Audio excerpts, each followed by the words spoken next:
Get ready for an episode of Cyber Empathy that will give you a new, optimistic, and empowering perspective over your privacy. Merry Marwig, my guest today, is a beacon of hope in the realm of privacy. Mary's journey has been nothing short of extraordinary, from doing industry-leading research on data privacy and data security across multiple markets to becoming a privacy consultant, data braille, and a fierce advocate of privacy as a fundamental human right. So, working with high-profile clients, Mary is actually turning the tide on how businesses operationalize their privacy. So, how they actually guarantee they protect your privacy, that they respond to your data requests, and that they only collect and handle the data that they need on you. So how does this impact you? Mary, armed with her personal experience of data privacy harms, unfortunately, in her hands-on expertise, plus her certifications from the International Association of Privacy Professionals, is here to offer not just clear definitions, but also solutions to how you can actually exercise your privacy right. So I'm very excited for you to meet her, for you to feel her enthusiasm and to actually have this conversation that will leave you hopeful and also ready to take action. Thank you for being here and enjoy this episode. Mary, I'm so excited to have you on the Cyber Empathy podcast. I'm really thrilled to talk to you today, especially because we're diving into a topic that's rather new on this podcast and something that I know we both love. So welcome to Cyber Empathy. Thank you for having me, Andra. So we often hear, just to jump right into things, we often hear that we should care more about our privacy, but it's such a kind of expansive topic that most times most people don't know what it actually means. So we don't think we have that emotional connection to this topic. So can you help us unpack how privacy and security are related and kind of what each one is all about? Absolutely. And I love the topic of bridging emotions with our privacy rights too, because I think they're very closely related, possibly even more closely related than security. Um, so before I ever talk about privacy, even in like a business setting, like I like to start the conversation noting that privacy is about individual people's rights, right? We all want to show up in a specific way. We want control over our identity. The person I show up as at work is different than the person I show up with my family and friends, right? We want that control, and that's a human need. Um, so that's very important. So um, I did also want to highlight where modern privacy discussions that we are seeing today. I know there's a ton of news happening in privacy, and security practitioners are getting looped into fixing this for their companies. But where does this come from? Um, it comes from basically the aftermath of the Second World War, and the creation of the United Nations. So, following the horrific atrocities of the Second World War and the use of data in those types of atrocities, the UN created itself in 1945, and then in 1948 they created the Universal Declaration of Human Rights. And why I mention that is because they mention a right to privacy. So we've known about this, it's very human to us, but it's been like put out there as a value that we all agree on as human rights. So basically, in that, and I took a note here, the Article 12 of the Universal Declaration of Human Rights says that no one shall be subjected to arbitrary interference with their privacy, family, home, correspondence, nor attacks on their honor or reputation. So, I mean, this goes back 76 years.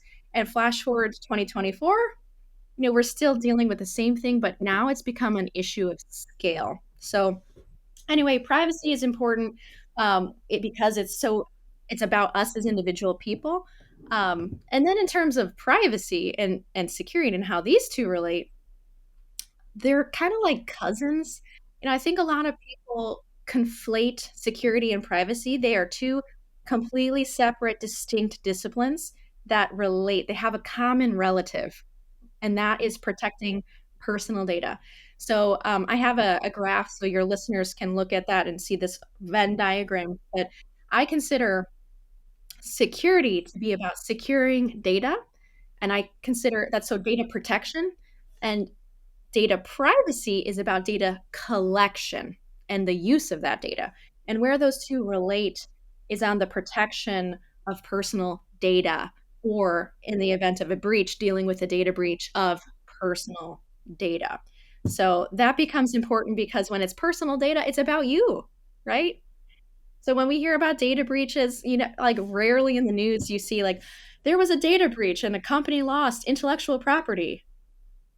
Okay, who cares? That's their problem, right? But oh, there's a data breach and a company lost a bunch of personal data about their customers.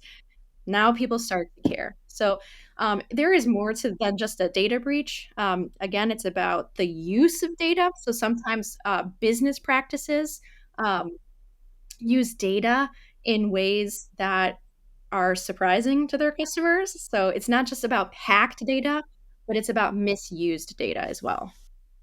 And thank you for adding all of those details. I think that now we have such a more clear picture of what this means and kind of what place privacy occupies in our lives and what role it plays. And thank you for highlighting that origin, because I think that maybe, and of course this is like a biased perspective, but I think that maybe we associate privacy with technology because this has been the conversation for the past 10 plus years. But this is a concept that's so much bigger than that. It's very tied into our societal makeup and how we interact as human beings, and it carries a lot of nuance. So perhaps that's why the general conversation around privacy tends to be a bit more simplistic. So it doesn't really allow for all of these more nuanced, more practical and tangible aspects of it to actually come into the limelight so we can see them, understand them, and know what to do about them.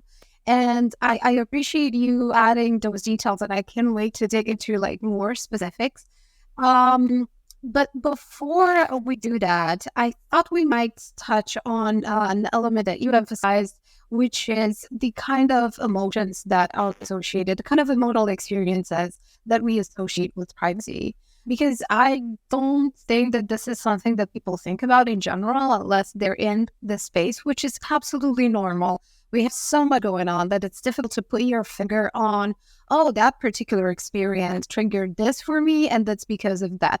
That cause and effect, they're very dispersed in time and space, and it's so difficult to put them together. So because you're on the forefront of this, what kind of emotional experiences have you seen attached to like deteriorating privacy and other types of kind of ways that people are just chipping away at this?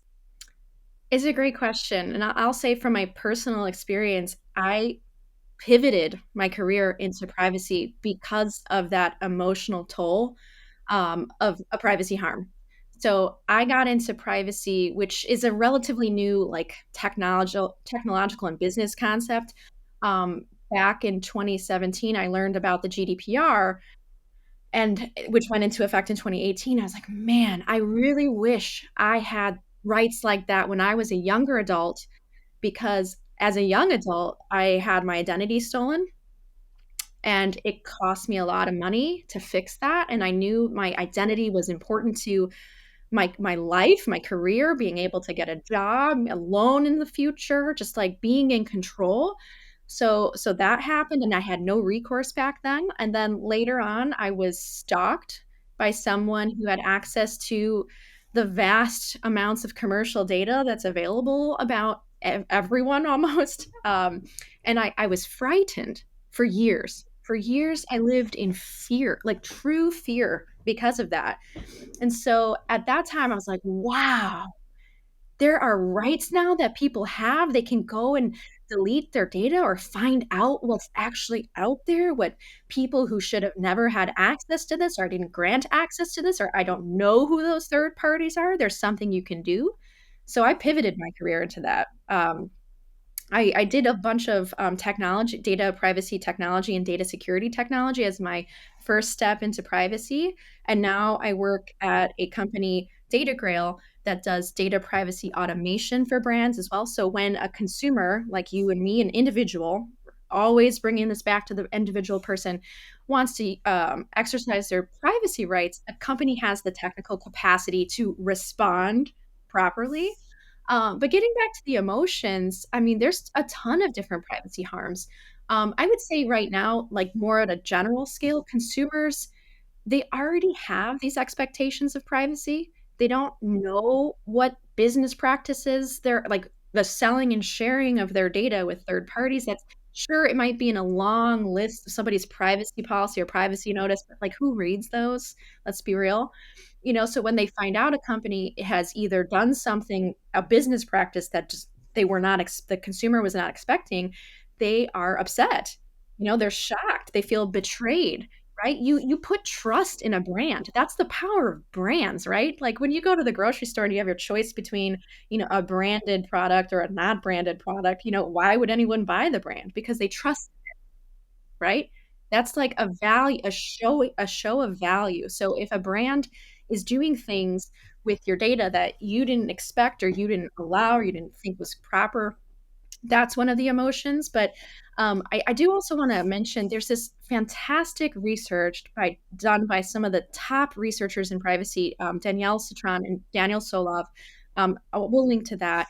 But they have a typology of privacy harms that is fascinating to read. So it's physical harms, reputational harms, right? Like think about the data breaches of some of these dating sites that maybe have outed people in ways that they weren't ready to have the world know about them, or emotional harms like mine, where I was living in fear, thwarted expectations, or chilling effects is one.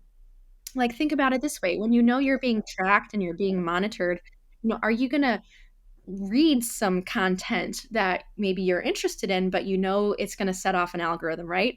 Like, here's a great example. When I'm watching my streaming services, we have a family account, like we all just use the same profile.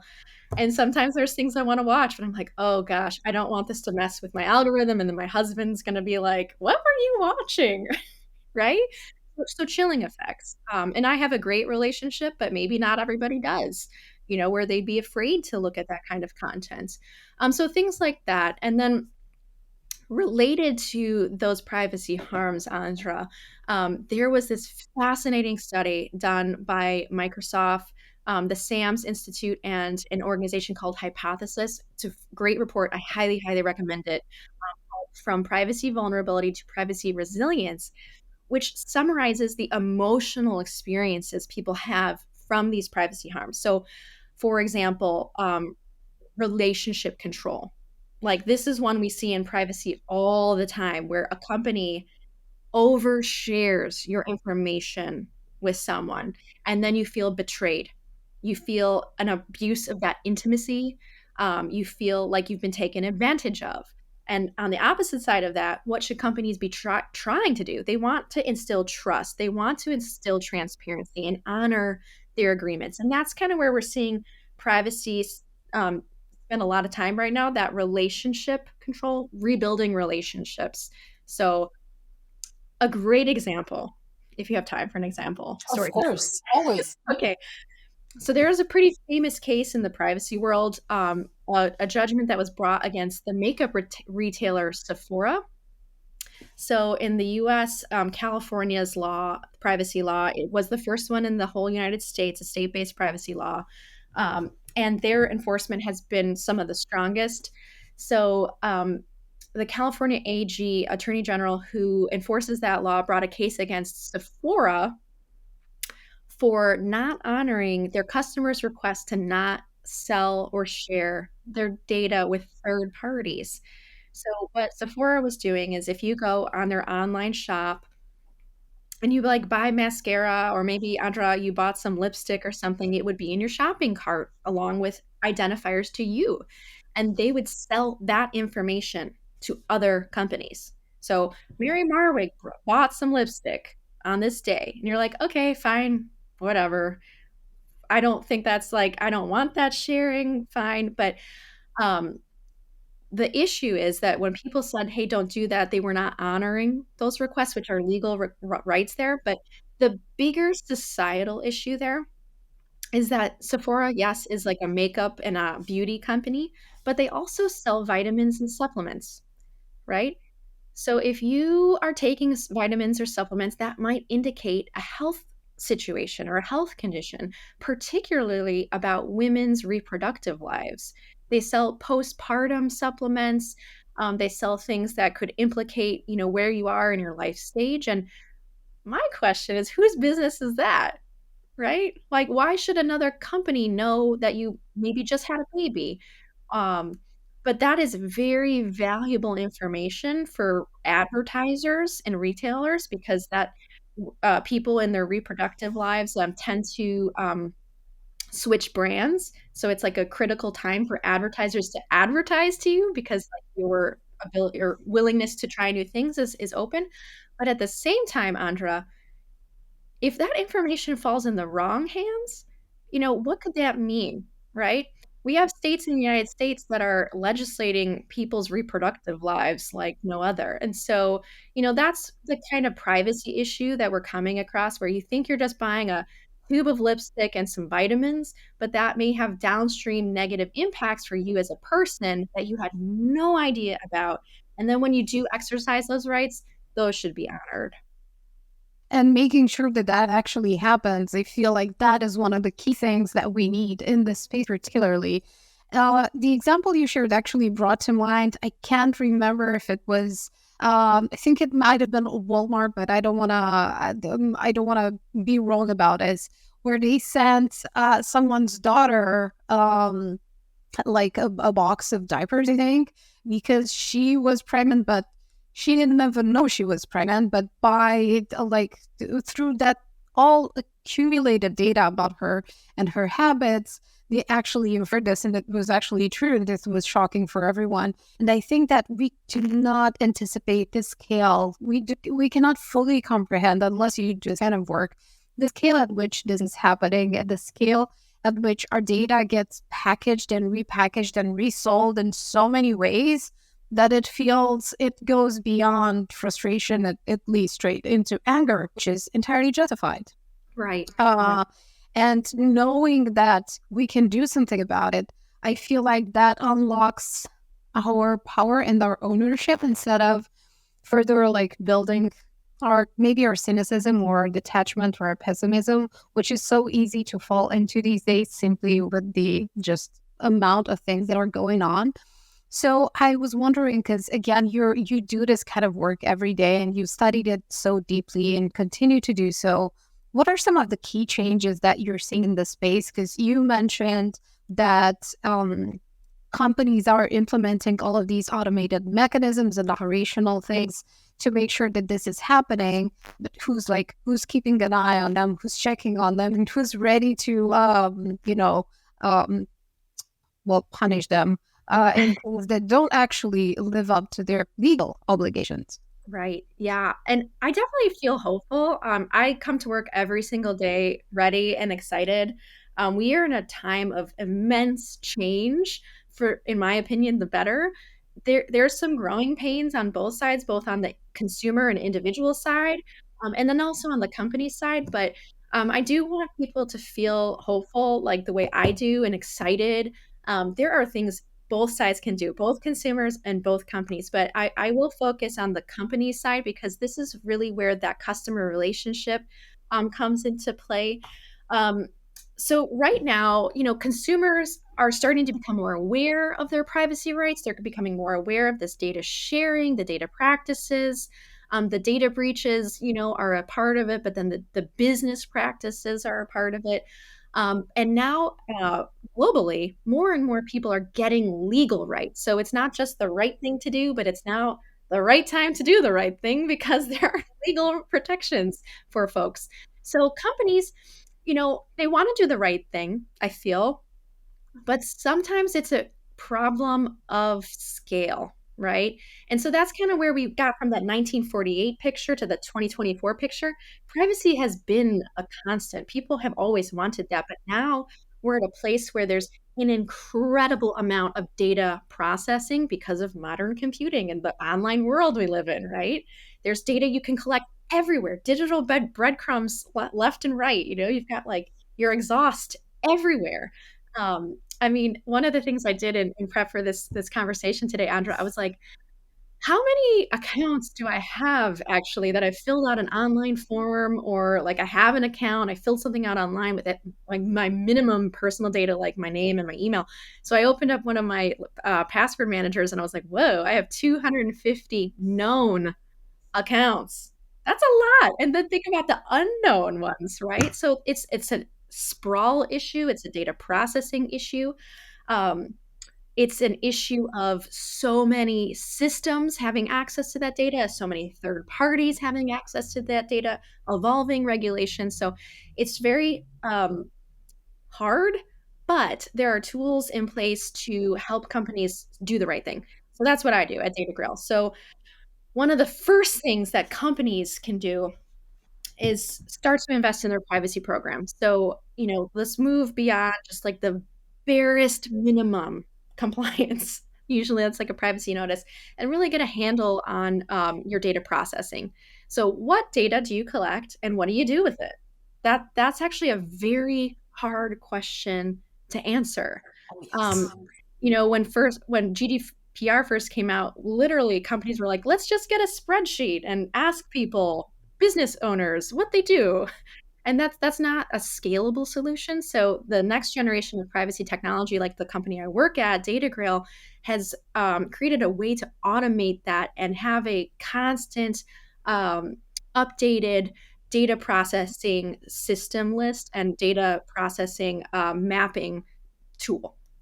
So that's point one. And you use that to inform multiple aspects of your privacy program. Number one, your privacy notice, your privacy policy. That has to be right. You have to be transparent. That's the first step. You have to be open with what you're doing with people's data, because otherwise your customers are going to be like, why did you lie to me? I didn't know you were doing that. So know what you're processing so that you can be open about it. And then you can do things like doing risk assessments on it. I feel like in the before times, a lot of companies would just do business practices like the ones we talked about that were like slightly data misuse. It wasn't illegal at the time, but it wasn't right. So now you can do assessments like data protection impact assessments to see what kind of harms could happen to your customers or your stakeholders. So those types of harms that we talked about, like reputational damage, you know, do we need to collect this data at that granularity to do our business function? Is the risk worth it? Those types of things. But then also when consumers say, "Hey, you know what? I'd like you to delete the data you have on me," or "I'd like to restrict what you do with my sensitive data. Like, don't sell that. I don't want you selling it. I know you need it for your business purpose that we have a relationship for, but I don't want you selling it." How do you operationalize that? And that's one of the solutions that we do at scale. So we have customers, like global customers like Salesforce, um, Okta, the security company, World Wrestling Entertainment, Instacart, Bed Bath and Beyond. So brands that have we do both consumer facing and business customers. Mhm. But that's kind of the starting point.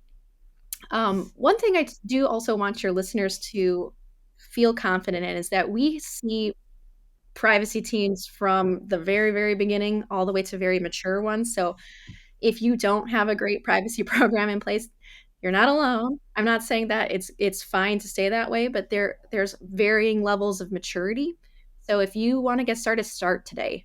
Nobody's gonna, look down upon you on our side to say like, what, you haven't had anything in place. Like we do see customers or prospects even that have been subjected to GDPR that just it's it's today is the right day to start.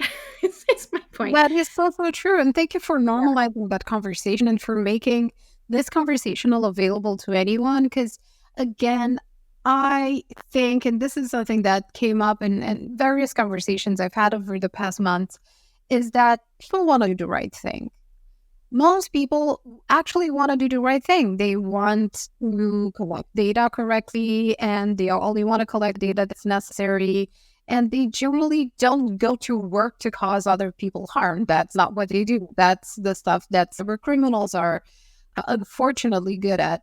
So if we start from this premise that people really want to do the right thing, it's a matter of making it okay for them to start where they are and do what they can with what they have and ask for help, and not resort to finger pointing and things like that, which is unfortunately something that we see, especially in cybersecurity, where more technically skilled people tend to look down sometimes on people who are newer into the industry or who just bring a different kind of expertise. And actively talking about this and actively trying to combat the honestly aggressive knowledge, I think it's such a valuable thing, especially when it comes to, again, something that's not just a legal requirement, but it's also something that's really healthy for the business. And the earlier you start, the more you can get a handle on this before things become really expensive and complicated to deal with, which is the case in so many aspects. And we've seen this so much in Europe with GDPR. For many companies, it was a nightmare because they haven't had those conversations, because leadership never, put this on the table. And I saw this in security companies, unfortunately, which, in my opinion, should actually walk the talk on what they do and what they promise, because that's really kind of the nuts and bolts of it. So again, thank you for normalizing this, for creating a safe space where people can actually start to build something that's meaningful, especially because what I see in younger generations, and I was wondering if you could share your direct experience with this. Younger generations, especially Gen Z, they're so much more, their standard is so much higher, and their sensitivity towards privacy related issues is so much bigger. Although they also overshare and they're like the biggest users of technology. So of course there's a paradox there.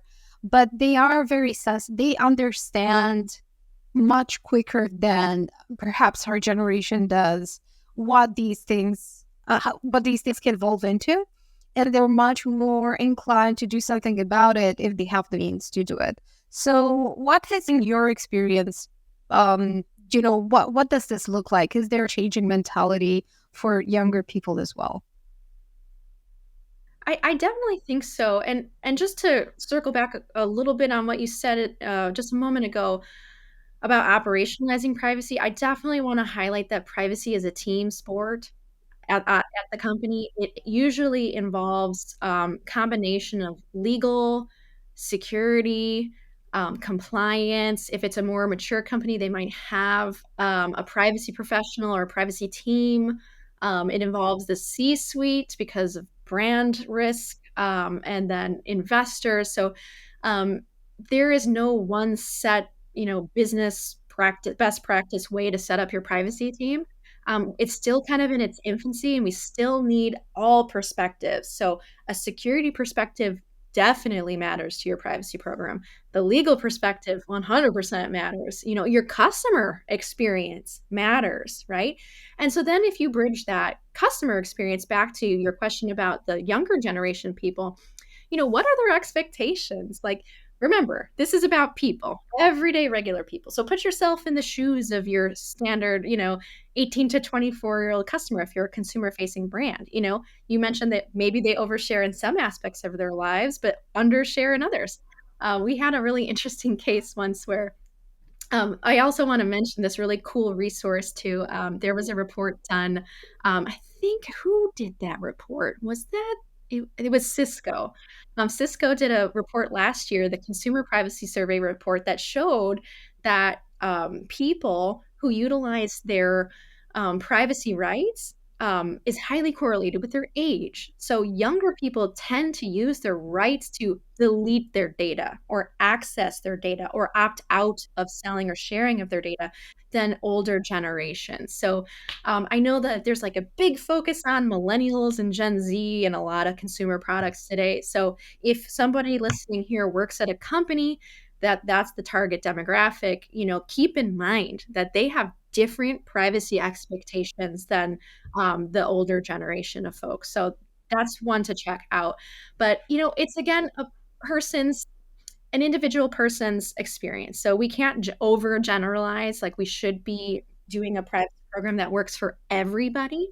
But I will share a really interesting case where a company that we were working with, they do online learning. And when the students failed the tests online, they would send data deletion requests into the company to erase all of their data so that they could just retake the test right away without having to wait for like the grace period to end, which was hilarious to me because like if the company was like, actually, you are within the like test grace period, you can't take it again for another XYZ month, that would like prove that they didn't do their deletion request. So Oh, I wow, was that's an impossible situation. I know, it's hilarious. Like, I mean, I'm sorry for that company having to, try to uphold their, standards and stuff, but like this generation, these young folks are smart. But, at the end of the day, like that's, I feel like a more innocuous use case. I think oftentimes the risks of data privacy concerns outweigh having to do a deletion request for someone who's trying to skirt the system. So just put something in place that works for everybody. And what's kind of fascinating too, Andra, is what I see at Data Girls. We kind of have two different camps of companies right now. We have some companies that just go by the letter of the law. They see privacy as a compliance thing, and they're like, we are doing like the barest minimum state by state, which we can operationalize if they want that. But some of our more forward thinking companies have already, as an organization, realized that privacy is here. This is a business changing shift. And we're going to operationalize privacy for all of our customers, no matter where they are, because it's the right thing to do for that relationship, that customer relationship. So, through automation, they're able to meet those needs. So, anytime I see a company out there in the wild, whether they're a customer or not, and they only go state by state, I'm like, why? Is it a technology issue, like they can't scale, or like is it a business decision that they're holding on to that data processing as long as they can, But yeah, we're starting to see companies think more holistically about privacy, kind of like how security is now. You know, 20 years ago, security, I'm just going to generalize. It was a check the box thing. Do the minimum thing so that we can get, the security attestation. I don't know that word is how to say that. So we can do our security compliance. If you said that about a business today and they're like, we do security to do the barest minimum so that we can be compliant, you'd get like looks like this, like, what? Aren't you actually trying to be secure? Like, isn't that the goal? Like, don't you want to protect our customers, our business, our investors? Like, I actually want it to work. Like, security needs to actually work. It's not just theater. And we're kind of getting to that point in privacy too, where like the first stage of privacy was like, do enough so that we don't draw attention to ourselves. And now it's like, okay, let's make this a reality. Let's build this into our company culture and build it into our business process. And the companies that are getting that right, it's so fascinating to see. I went to an International Association of Privacy Professionals conference last year, and one of the quotes the speaker, it was the president of that organization, said just stuck with me. He equated data privacy um, guardrails around your data use, kind of like how brakes served a function to cars.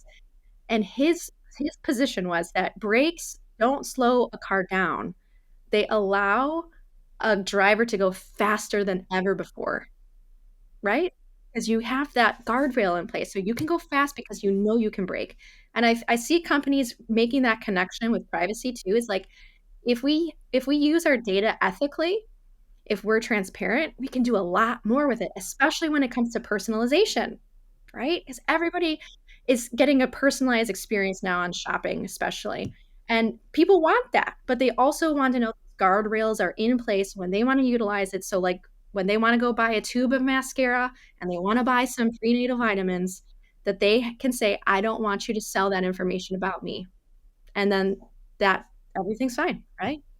So simple, yet hard. It can be simple, especially I was actually wondering if, thinking about it like holistically and doing like company-wide project out of this is actually easier than going on a state by state kind of basis and trying to be so, let's say, fragmented about it. Instead of doing the entire infrastructure, which will then enable you to, again, like you said, do a lot more things with more of your customers' trust.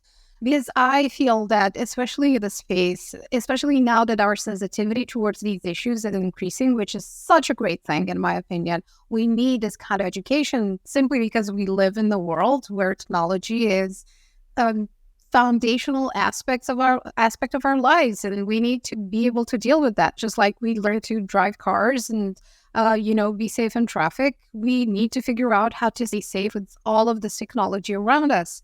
And one of the things that I was actually considering while you were sharing these examples is the fact that we can actually turn this, this phrase is so cliche, but into a competitive advantage. I want to spend more with a company that treats me right, that respects me, that I know I can trust, that I know will respond to my requests. I want to spend time with them. I want to figure out, I want to support them. I want to talk about them more. So it truly is a differentiator in the best way possible. And like, why not leverage that if it's good for business, good for compliance, good for everything, and especially good for people both outside the company, those inside as well. And this leads to my next question. Have you seen, let's see, a change in attitude or mindset or energy or involvement in the teams and employees and companies where you have implemented these kind of projects? Because I'm really curious, because I think, again, doing the right thing can actually make you feel a bit prouder that you work for a company that does this kind of things.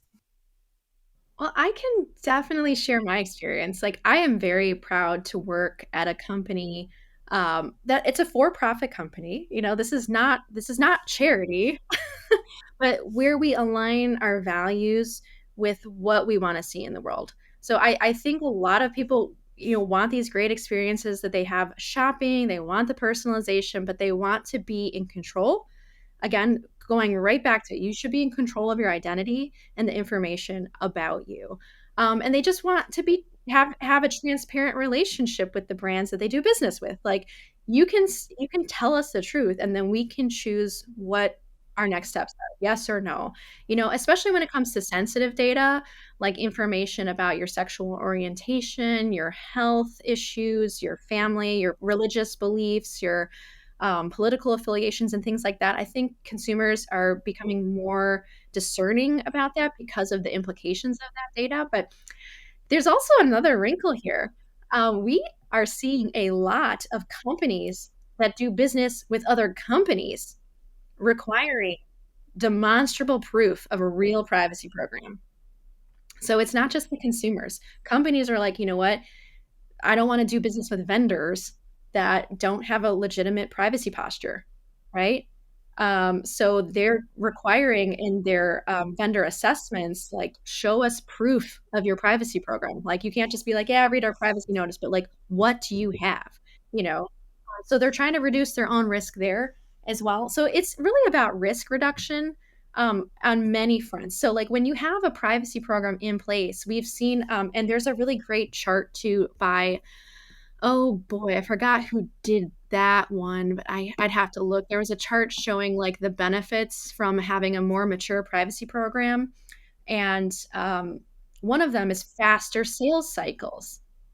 So, we've seen that sales velocity, when you have a privacy program that's, organized, operationalized, automated, you can have real tangible proof that you're doing what you say you do. And so you can instill trust with not only your actual end customers, but the vendors you do business with as well. We also see that with regulators. Some of our customers have had inquiries from regulators. So like maybe a California regulator of a privacy law. And what we can provide them are like literal audit logs of every single step that they took, that they were required to take to process, let's say, like a consumer's privacy request. So when someone says, "Hey, I want you to delete the data you have about me," we have like, we got the receipts, right? Mm. So it's not like, you don't trust us. We did what we said we did, but now you have demonstrable proof. And that's kind of where we are. I feel like the first step of privacy when it came on the scene in 2018 with the GDPR was, okay, just get something in place. Now we're starting to mature these things too. And I want to mention to your listeners as well, especially those in the cybersecurity realm, um, and American ones. I really love the National Institute of Standards and Technology, so NIST. They have a privacy framework, and it aligns really well with the cybersecurity framework, which a lot of folks are probably going to be familiar with. It's one of the most popular cybersecurity frameworks out there. So take a look at the NIST privacy framework as well. And there are maturity levels that align very well, much like the same trajectory that cybersecurity went through. Privacy is going through the same thing. It's like, first, like, you don't know what your risks are. The second one is, you know what the risks are, but you just don't have the technical capacity to address them. The third one is, you have the tech in place, the policies, the staff, the procedures, you're good to go. And then the last step is optimizing, continually updating based on the legislative changes, on your company business posture. Maybe you're going public, right? That's a whole new game. You need a legitimate privacy program in place if you're going to be a public company. I'm sorry. It's the barest minimum. Or like, you're going into a new market. Let's say you're an American company, you want to go to the EU. You're not going without a real privacy program in place that actually works. Things like that. So definitely check that out. If anyone's listening wants to see how those two interact, I can throw a resource up there too that you can share, Andra. And that's so helpful, especially because when thinking of tackling new markets and figuring out what this means from a legal perspective and so on and so forth, it feels like you need like an entire village to help you figure out these launches in other geographies. But if you already have a process in place, that's not just like a foundational aspect of an ethical company, no matter what sector they operate in. But I feel it also teaches a powerful lesson to its employee around how their rights can be respected, and how it actually looks like and what it feels like to have this type of examples and to do things on your own. Especially in the EU, we've seen a bunch of like incredibly large fines, very justified, against companies, including Facebook, including other social media platforms, who are unfortunately some of the worst offenders, because that's their business model. And what I've seen is people get progressively more aware of this thing that's happening with their data. And honestly, there's so much more we can do in talking just to people like us about this, because there's still a habit of sharing personal data on channels such as WhatsApp, and email, medical data, all sorts of things, like personal information for insurance. A lot of things that I see happening around me almost every single day. And when I don't want to do that kind of thing, people will raise their eyebrow at me. It's like, oh, you think you're special. No, not exactly. I've just been working in the space for almost a decade. So that kind of makes you, pretty much aware of these things. And there are always alternatives. I think that that's one of the best things that technology actually offers us. It offers us alternatives, different ways of doing things that are safer, that are more private, that are more respectful, that are more reliable, actually. And we should ask for those options as consumers, as business partners. We should ask for that and make sure that happens, especially because, and this is actually one of the key reasons this podcast exists, there are tons of people working behind the scenes to create safer technology, safer programs, to create easier ways for everyone to just make sure that privacy protections and security measures are in place. And that work is finally, I feel like, starting to get to a tipping point where it becomes the norm, not just something that forward-thinking companies, like you mentioned, do. It's not just an aspirational thing, but a necessary thing. And I really hope we continue on this path, because it is so helpful and so important, and it has like society-wide implications. Yeah, went on a bit of a not a bit of a rant, but I get very passionate about this as well. You actually just spurred a thought too, Andra. I think about as a consumer, putting on my consumer hat. I am very serious about not downloading what I call crap applications on my phone. You know, like these applications where they're, slinging your personal data. That's the real business model. I think sometimes companies' real business models are not very transparent to people. Like, oh, your weather app is actually a massive data collecting app, and that's what they buy and sell your data with. So I do think that there are some changes happening too, like platforms like the Apple App Store is really starting to promote privacy. So they have like those privacy nutrition labels now that you can really see what these apps, what data are these apps using actually. So you can make a more informed choice.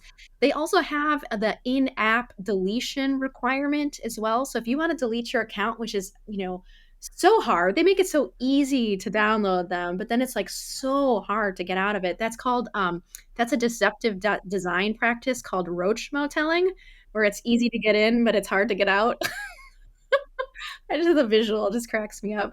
But so they're combating that as well. So using their market power to just provide people with more transparent choices as well. So that's exciting to see. So we're seeing privacy from all lenses. It's not only regulatory, but it's also the commercial businesses themselves. And then there's the consumers that care. And then the very forward thinking companies that are like, actually, this could be our market differentiator. I recently saw a commercial which kind of cracked me up, by Salesforce, which is a customer of Datagrill, but they had this commercial with Matthew McConaughey. I hope I said his name right. It was like the wild, wild west, and you're like, you know, is data the new gold? And then they had a banner that was like, we will never use, like, your data is your data. We're not going to sell your data. That was kind of the message. And I was like, oh, that's cool. So like they literally had a huge commercial with a big time movie star, um, basically saying like, hey, what belongs to you, right? We're not going to monetize that, which I think is really cool. But one thing I am going to push back on their commercial, they said data is the new gold. I think of data more like plutonium. In the right hands and used properly, it can be very powerful. In the wrong hands and used improperly, it can be very dangerous. And so that's what I think we need to kind of reshift. It's not gold, it's plutonium. So use and handle your data properly, wisely, ethically, transparently, and honor your commitments to your customers and stakeholders. That is an excellent point. And this kind of like two ways to wield a tool is so familiar in cybersecurity, because all of the tools that we use for figuring out what's vulnerable and protecting that are like in cyber criminals' hands. They become weaponized. So that is such a great analogy. And you've given me so many reasons to be hopeful about privacy and where it's going and all the good things that are happening. Um, are there any other things that can help us kind of fight this cynicism of, this is happening everywhere, it's so generalized? What is the point? What is the point of us caring about our privacy if we think about younger generations, children's cousins, nephews, our friends' children, and so on and so forth, because their lives are more exposed than ours will ever be. We did not have baby pictures on the internet, thank goodness for that.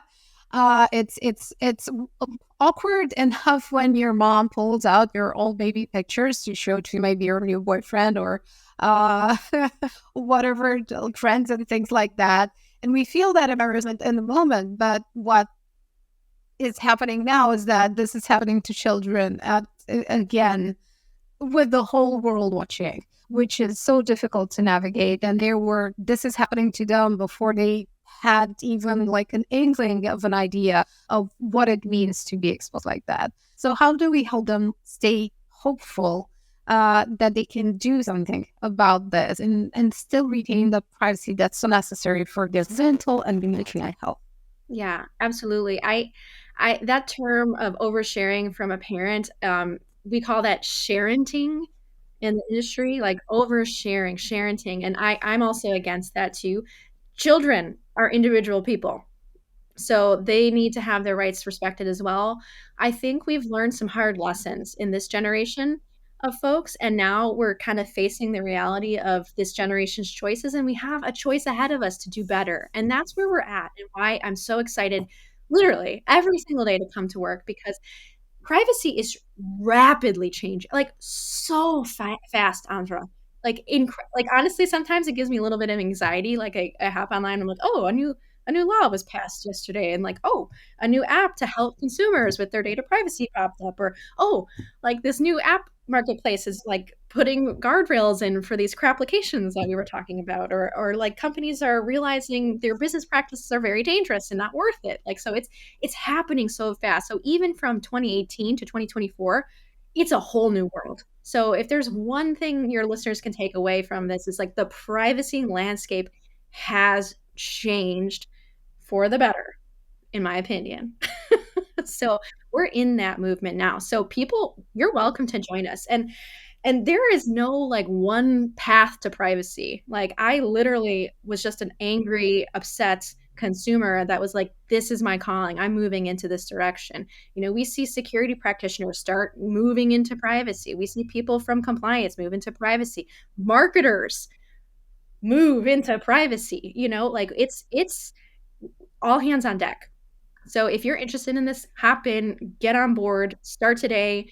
It's overwhelming. Jump in the deep end, just start swimming, and it's so fun. The data privacy industry is full of extremely nice, helpful, community-oriented people. We are learning together, all of us. We are all learning together. So it's a fascinating, growing area. I know that I'm going to have a robust career forever in this industry, because data privacy is here to stay. I'm very happy about that. Even in the tech industry, so the privacy tech world, we are seeing lots of growth as well. So that's exciting. On the consumer side, we're seeing more and more tools to help automate privacy requests. So there are tools called authorized agents. So there was that product. There's a product called Consumer Reports. It's a free application, so read the privacy policy. But what it does is basically sends out data deletion and opt-out requests on your behalf to a number of companies that a person might do business with. And then on top of that, there are services that do very in-depth ones. So like I'm a customer of a service that does like over 2,000 data broker opt-outs. Like it's intense. If anyone wants a recommendation on that, contact me. I will give you that. But then there's also laws that are changing. So like in California in December, they passed a law called the Delete Act, basically where a consumer can go to the state and say, every single data broker that does business in the entire state, tell them to delete my data. And they have to do it, which is awesome, for the consumer. So there's a lot happening both on the consumer side, the business side, the regulatory side, the commercial side. So it's a fascinating, fast moving place to be. And yeah, I am very optimistic about us moving away from this opaque surveillance economy to, at minimum, a more transparent one where people's choices are then respected. I'm so grateful for this conversation, for your energy and your enthusiasm, and it's contagious in every single possible right way. Thank you for giving me not just like restoring faith in humanity, restored, not just doing that, but actually, presenting us with the facts and the palpable proof that these things are happening and that there's reason to keep believing that doing the right thing is good for you, it's good for business, it's good for the community and for the world that we live in. And it just feels so not just comforting, but like a great source of energy so we could keep doing the work that we do. So thank you for being here, Mary. This has been absolutely wonderful. I've had so much fun talking with you today, Andra. Thank you for having me on your show. And for anyone listening, if you want to connect with me, I'm on LinkedIn. I'm a prolific writer on there. I welcome anyone to reach out to me and connect with me on that platform.